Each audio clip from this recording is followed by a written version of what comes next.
جی اب ہم نوواں جو اس کا شعر ہے مسافر مثنوی کا اس کو دیکھتے ہیں۔ اس میں جو مشکل الفاظ اس شعر میں آئیں گے پہلے ہم ان کو دیکھتے ہیں، کیونکہ ہماری نوجوان نسل جو ہے اسے اردو میں بھی پرابلم ہے، یہ تو پھر پرشین میں ہے۔ عزم کہتے ہیں ارادے کو، توکل بھروسے کو کہتے ہیں، خدا پر بھروسہ۔ یہاں پر جو حضرت اقبال فرما رہے ہیں اس سے مراد یہ ہے کہ نبی پاک صلی اللہ علیہ وآلہ وسلم کی اس حدیث مبارکہ کو پیش نظر رکھیں کہ پہلے اونٹ کے گھٹنے کو باندھو، پھر اللہ کے بھروسے پر اسے چھوڑ دو۔ یہاں پر قاہر کا لفظ استعمال ہوا ہے، اس کا مطلب ہوتا ہے غالب، صاحب جلال و عظمت، قہارو غفارو قدوسی و جبروت، وہ والا قاہر ہے۔ گر ندارد اگر وہ نہیں رکھتا، جوہر لیاقت، استعداد، کمال، ہنر، تو دیکھتے ہیں جناب اسے۔ مومن از عزم و توکل قاہر است، گر ندارد این دو جوہر کافر است۔ کہ مومن جو ہے وہ توکل، عزم جو ہے وہ رکھتا ہے، اللہ کا توکل اس کو ہر وقت ہوتا ہے، اور موٹیویشن ہوتی ہے اس کے اندر، عزم ہوتا ہے، مایوس نہیں ہوتا، ڈٹرمنیشن کے ساتھ کام کرتا ہے۔ مومن عزم اور توکل اللہ کی بدولت ہی اس کے اندر قوت آتی ہے۔ گر ندارد این دو جوہر کافر است، اگر یہ دو جوہر اس کے نہیں ہیں تو وہ پھر مومن نہیں ہے، وہ تو پھر کافر ہے۔ مومن از عزم و توکل، اس کے اندر، مومن کے اندر عزم بھی ہوتا ہے اور توکل بھی ہوتی ہے۔ عزم بھی نہیں، وہ ہمت سے کام لیتا ہے، اور توکل اللہ پر پھر اس کو مکمل فیتھ ہوتا ہے کہ میں یہ کام کر لوں گا اللہ کے کرم سے، اللہ کے فضل و کرم سے۔ یعنی دونوں باتیں ضروری ہیں۔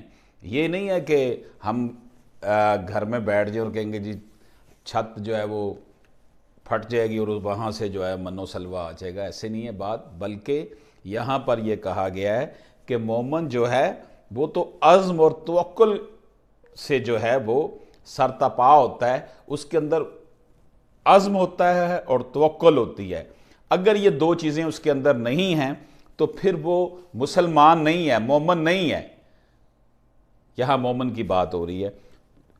گر ندارد این دو جوہر کافر است، پھر وہ تو اللہ کو مانتا ہی نہیں ہے۔ اللہ کو ماننے کا مطلب یہی ہے کہ جو کام ہمارا کرنے کا ہے، یعنی عزم سے کام لیں، یہ ہمارا کام ہے، اور پھر توکل رب کے ساتھ کر لیں، رب سے توکل ہو کہ انشاءاللہ تعالی یہ کام ہو کر رہے گا۔ اور آپ یہ کام، جب ہم یہ کام کرنا چاہتے ہیں، ہمارے اندر عزم ہے، توکل ہے، تو یہ دو بڑی امپورٹنٹ باتیں حضرت اقبال نے یہاں پر بتائی ہیں، اور اس میں اس حدیث کا بھی ریفرنس ہے کہ پہلے اونٹ کے گھٹنے کو باندھو، پھر اللہ کے بھروسے سے اسے چھوڑو۔ اب اس کا ہم 10واں شعر دیکھ رہے ہیں جی، مثنوی مسافر کا۔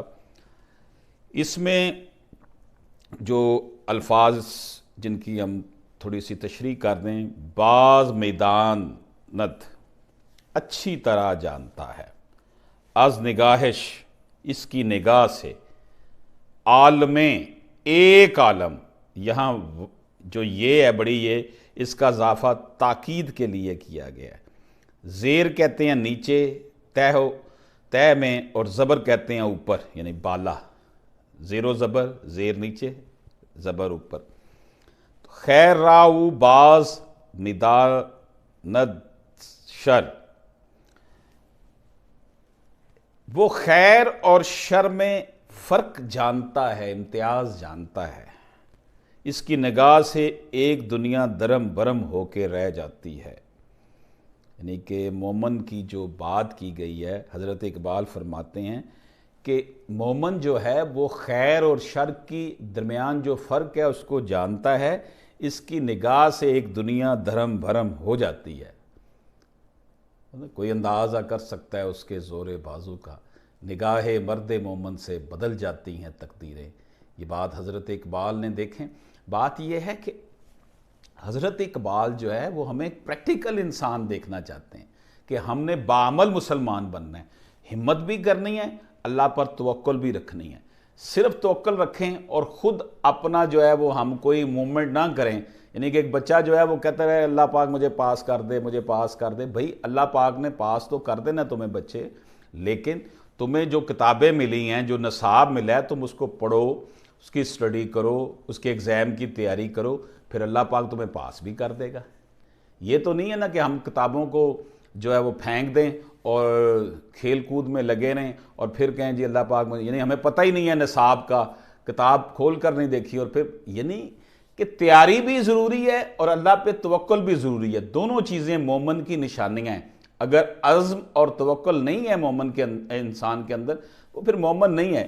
اس کے متعلق کہا گا گر ندارد اس این دو جوہر کافر است، اگر یہ دو جوہر اس کے اندر نہیں ہیں تو وہ کافر ہے۔